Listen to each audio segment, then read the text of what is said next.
Des images de mineurs dans d'autres mines où ils sont serrés comme ça sur le côté, ils creusent juste la largeur de leur corps pour avoir une veine de charbon ou d'or ou d'argent. Ici, c'est 7 à 8 mètres d'épaisseur. C'est vraiment un gros filon. Donc là, on est dans une salle qui est plus grosse qu'un gymnase. Ça fait 110 mètres sur 70 sur 8 mètres d'épaisseur. Donc il y a des mines de fer qui ont été exploitées pendant plus de 700 ans. Donc on sait qu'elles ont été au moins exploitées depuis le XIIIe siècle, et ce jusqu'au début du XXe. Au début des années 2000, s'est créé un musée justement pour retracer toute cette partie de l'histoire qui commençait à être oubliée, puisque les mines sont redevenues, si on peut dire, à l'état naturel.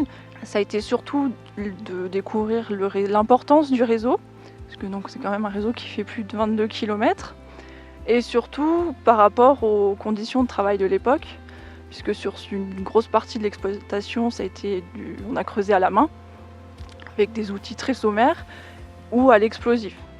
Donc ça, par exemple, une galerie d'à peu près 100 mètres aurait pris 2 ans à être creusée.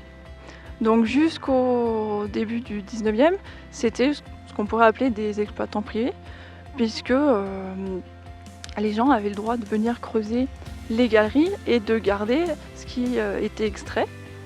Et c'est qu'à partir donc, du 19e siècle qu'une seule famille devient propriétaire. On propose une découverte simple, si on peut dire, du Grand Filon, c'est-à-dire l'exposition et la galerie Saint-Louis, donc la galerie Saint-Louis, qui est accessible à tous. Et aussi, donc, on a une partie un petit peu plus sportive, qui s'adresse à un public un petit peu plus sportif du coup, et qui propose une initiation à la spéléologie.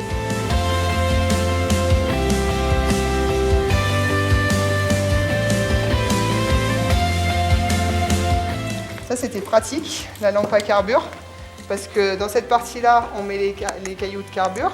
Dans cette partie-là, on met de l'eau. J'ouvre, hop, hop, on peut remplir d'eau. Et avec la vis du milieu, je contrôle le nombre de gouttes d'eau qui tombent sur le carbure. Ça fait la réaction chimique et du coup, ça provoque un gaz qui s'appelle l'acétylène, que je vais collecter dans le tuyau. Hop. Et là, avec le pied de l'eau, je fais une étincelle et du coup, j'ai la grosse flamme.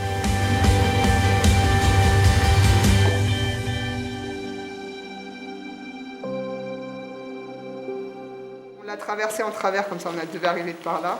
On a dû traverser en travers comme ça, on doit être là. On va repartir comme ça. Qui prend le plan pour retrouver la sortie? Moi.